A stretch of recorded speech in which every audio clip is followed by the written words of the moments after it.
My appendix bursts, my parents, my brother, and even my fiancé are all too busy celebrating my sister's birthday. I'm outside the operating room, frantically calling every family member I can think of to sign the consent form, but every call is either ignored or hung up on. After hanging up on me, my fiancé, Joel Graham, texts back. Sophie, stop being dramatic. It's Yvette's 18th birthday today. Whatever it is can wait until after the party.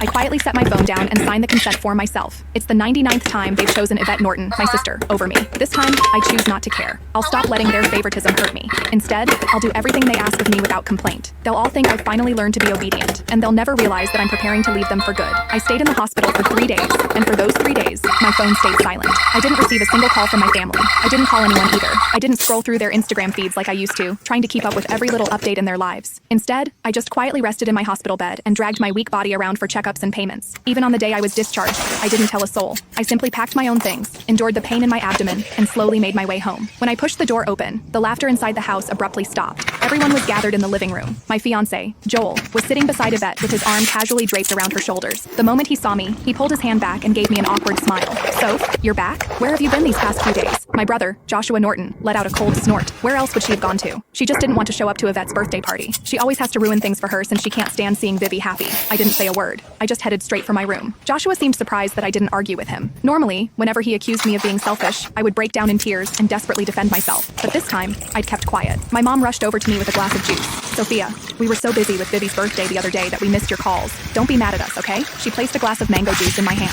Although my heart had long since stopped expecting anything, it still ached faintly. I was allergic to mangoes, but Yvette loved them. There was always mango-flavored food and drinks in the house because of that. But no matter how many times I reminded them, no one ever remembered that I couldn't have mangoes. I handed the glass back to Mom and quietly stepped back. "I'm not mad. I'll just go to my room." Just as I turned around, a loud noise came from the living room. Dad abruptly stood up and slammed his hand on the table. He screamed, "Why have you been walking around with that sour face ever since you came in? Your mother already apologized and even gave you your favorite drink. What's with that attitude? It looks like we've spoiled you too much." My heart twisted, and even breathing hurt. Tears blurred my vision, but I still lifted the glass from Mom's hand and drank it all in one go. I then gently set the empty glass down and wiped away my tears. I calmly looked at Dad. Yvette's the one who likes mangoes. I'm allergic to them, but it doesn't matter. I already drank it all. Can I go to my room now? "Sophia, why didn't you say something earlier if you were allergic to it? Who told you to drink it? You're so stubborn." Mom panicked and quickly patted my back. Dad looked embarrassed, but he still harshly replied, "You could have just explained yourself. You've always had that unlikable attitude. You're nothing like Vivi. She knows how to communicate." Yvette's voice drifted over from the couch. "Dad, don't say that about Sophia.